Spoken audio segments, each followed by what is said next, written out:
kepada Bapak Nadiem Anwar Makarim, kami persilahkan. Terima kasih. Assalamualaikum warahmatullahi wabarakatuh. Pertama saya mengucapkan terima kasih sebesar-besarnya kepada Pak Menkominfo dan Pak Menek BUMN untuk kehadirannya, dan juga para manajemen dari semua operator telco yang sudah hadir di acara ini, dan semua pemirsa. Tanpa dukungan Bapak-Bapak dan Ibu-Ibu sekalian, hari ini tidak mungkin bisa terjadi. Jadi terima kasih sekali lagi untuk dukungannya dan untuk memikirkan kebutuhan rakyat. Izinkan saya melakukan paparan untuk sedikit menjelaskan bantuan kuota data internet tahun 2020. Berikut. Ya, berikutnya. Kami mengeluarkan kebijakan ini berdasarkan keluhan dari berbagai macam kalangan masyarakat di Indonesia yang di masa PJJ ini, di masa pandemi ini, meningkat biaya daripada internet dia secara drastis. Karena anak-anak di berbagai macam daerah harus mengirim tugas-tugasnya lewat berbagai macam aplikasi dan harus melakukan berbagai macam video conference untuk melaksanakan PJJ dengan baik. Jadi pemerintah mendengar dan kami menjawabnya dengan suatu solusi bantuan kuota kepada bukan hanya para peserta didik tapi juga pendidik. Dan kami telah mengalokasikan anggaran dan berjuang dan telah berhasil mengalokasikan anggaran sebesar 7,2 triliun untuk dana bantuan dari bulan September sampai Desember 2020. Berikutnya. Ya.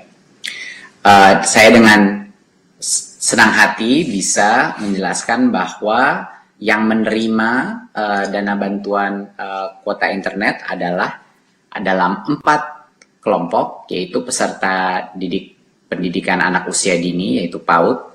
Yang kedua adalah peserta didik jenjang pendidikan dasar dan menengah. Ketiga adalah pendidik pada PAUD dan jenjang pendidikan dasar dan menengah, dan tentunya mahasiswa dan dosen. Ada 4 jenis kelompok yang diberikan kuota.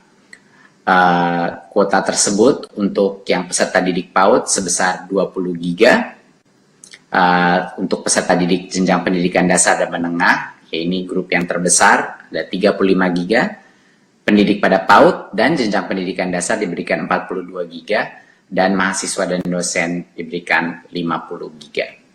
Giga itu dibagi dari kuota umum yang bisa digunakan untuk semua jenis aplikasi dan kuota belajar yang secara spesifik hanya untuk aplikasi dan aktivitas belajar. Dan durasi bantuan ini selama 4 bulan. Berikut. Ya, ada beberapa persyaratan penerima bantuan. Untuk peserta didik pada PAUD dan jenjang pendidikan dasar dan menengah harus terdaftar di aplikasi Dapodik dan memiliki nomor ponsel aktif atas nama peserta didik, orang tua, anggota keluarga ataupun wali, ya. Jadi harus aktif ponselnya. Dan untuk mahasiswa harus terdaftar di aplikasi PD Dikti, berstatus aktif dalam perkuliahan atau sedang menuntaskan gelar ganda dan memiliki kartu rencana studi pada semester berjalan dan tentunya ponsel aktif. Untuk pendidik di jenjang PAUD dan jenjang pendidikan dasar menengah juga sama, harus terdaftar di aplikasi Dapodik dan punya nomor aktif. Dan untuk dosen harus terdaftar di aplikasi PD Dikti dan berstatus aktif pada tahun ajaran 2020 sampai 2021 dan memiliki nomor registrasi NIDN, NIDK atau NUP, dan tentunya memiliki nomor ponsel yang aktif. Kami memastikan bahwa persyaratan tersebut dilakukan agar meminimalisir isu-isu birokratis yang bisa menghalang. Jadi kami buat persyaratannya sesederhana mungkin untuk bisa mendapat bantuan kuota data internet. Berikutnya. Ya. Garis besar mekanisme atau proses penyiapan data awal verifikasi dan validasi data nomor ponsel Langkah pertama adalah pendataan nomor ponsel oleh operator satuan pendidikan pada aplikasi Dapodik dan kalau di universitas PD Dikti Awal. Ya, ini dilakukan di masing-masing satuan pendidikan. Lalu langkah kedua adalah melakukan verifikasi dan validasi nomor ponsel oleh operator seluler pada perusahaan-perusahaan telkonya. Apakah nomor ini aktif atau tidak ditemukan. Langkah ketiga adalah pimpinan satuan pendidikan mengunggah surat pernyataan tanggung jawab mutlak SPTJM. Jadinya poin yang penting di sini adalah semua pimpinan satuan pendidikan, yaitu kepala sekolah maupun pimpinan universitas, adalah penanggung jawab untuk akurasi daripada nomor-nomor tersebut. Langkah keempat, akhirnya operator melakukan pemutakhiran nomor ponsel yang berubah, tidak aktif, dan tidak ditemukan. Dan langsung dikirim kuotanya kepada penerima. Ya. Berikut. Jadi sangat penting untuk masyarakat mengetahui bahwa apa yang dilakukan kalau saya masih belum menerima bantuan. Ya, kalau masih belum menerima bantuan kuota, tahap pertama adalah untuk segera melapor kepada pimpinan satuan pendidikan dan juga operator sekolah yang ada. Jadi step pertama adalah lapor kepada pimpinan satuan pendidikan, kepada kepala sekolah, karena mereka adalah yang bertanggung jawab untuk akurasi nomor-nomor tersebut. Sampaikan nomor ponsel yang didaftarkan dan cek ke operator sekolah untuk memastikan nomor telah terdaftar dan aktif. Jadinya, bagi yang belum menerima, jangan khawatir. Penyaluran ini dilakukan secara bertahap, bahkan setiap bulan ada 2 tahap yang bisa dilakukan, dan saat diberikan masa berlaku terhitung sejak bantuan kuota belajar diterima. Jadinya sejak itu kuota diterima, 30 hari setelah itu paket data itu masih valid dan bisa digunakan.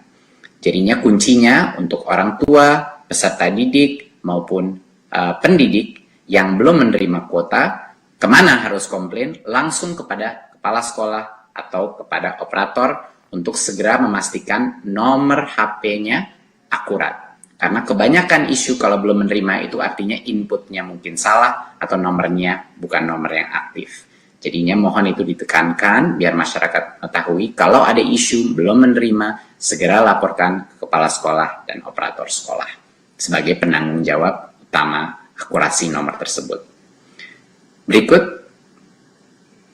Nah, seperti yang saya bilang sebelumnya, di dalam setiap bulan ada 2 tahap pemberian. Tahap 1 dan tahap 2. Jadinya, jika di tahap 1 ada nomor-nomor yang mungkin tidak aktif atau salah input, bisa dikoreksi untuk tahap kedua di bulan itu. Kami ada 3 kali penyaluran di bulan pertama, yaitu bulan ini, bulan kedua, dan bulan ketiga dan 4 dikirim bersamaan.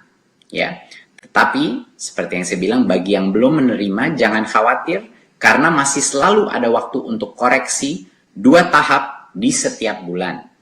Siapa yang harus berbicara dengan siapa? Harus berbicara dengan kepala sekolah atau kepala unit pendidikan dan juga operator di masing-masing satuan pendidikan. Setiap kali penerima kuota itu mendapatkannya, paket data kuota itu akan valid selama 30 hari. Ya, 30 hari. Jadinya di tanggal apapun penerima itu mendapatkan kuota internet itu akan valid selama 30 hari. Untuk kiriman terakhir, yaitu bulan ketiga dan keempat yang dikirim bersamaan, kuota tersebut akan valid selama 75 hari terhitung sejak diterima. Jadinya jangan khawatir, walaupun itu dikirim bersamaan, kuota itu akan valid selama 2 bulan ke depannya. Ya. Setiap penerima bantuan hanya dapat menerima bantuan kuota data internet untuk 1 nomor ponsel setiap bulannya. Mohon itu ditekankan juga. Berikutnya, dari sisi pengawasan, ini merupakan suatu aspek yang sangat penting. Pengawasan dilakukan oleh Kemendikbud bersama aparat pengawasan intern pemerintah, APIP. Dan ini kami lakukan secara berkala. Dan masyarakat pun bisa dapat melakukan pengawasan untuk memantau pelaksanaan program ini Apabila terdapat indikasi penyimpangan, masyarakat dapat melaporkannya segera ke Unit Layanan Terpadu (ULT), Biro Kerjasama dan Hubungan Masyarakat Kemendikbud. Seperti di sini ada websitenya, ada kontaknya. Dan pertanyaan teknis pun dapat ditanyakan ke layanan pelanggan masing-masing operator seluler dan unit layanan terpadu Kemendikbud. Bapak Ibu yang saya cintai, masyarakat yang saya cintai, ini merupakan pertama kalinya pemerintah melakukan inisiatif pemberian kuota dalam skala semasif ini. Akan banyak sekali tantangan yang kita hadapi, tetapi Kemendikbud siang dan malam akan terus hadir untuk memantau proses ini, terus melakukan penyempurnaan, dan akan terus mendukung bantuan masyarakat yang sedang membutuhkan dana kuota di masa PJJ pandemi tersebut. Jadi sekali lagi poin-poin yang terpenting di sini adalah kalau belum menerima kuota, jangan khawatir, laporkan segera ke kepala sekolah atau ke operator sekolah untuk mengkoreksi nomornya. Setiap bulan bukan hanya ada satu kesempatan, tapi ada 2 kesempatan per bulannya untuk mengkoreksi nomor tersebut agar dipastikan nomor tersebut akurat dan aktif. Terima kasih Bapak Ibu sekalian, saya harap penjelasan ini bisa menjawab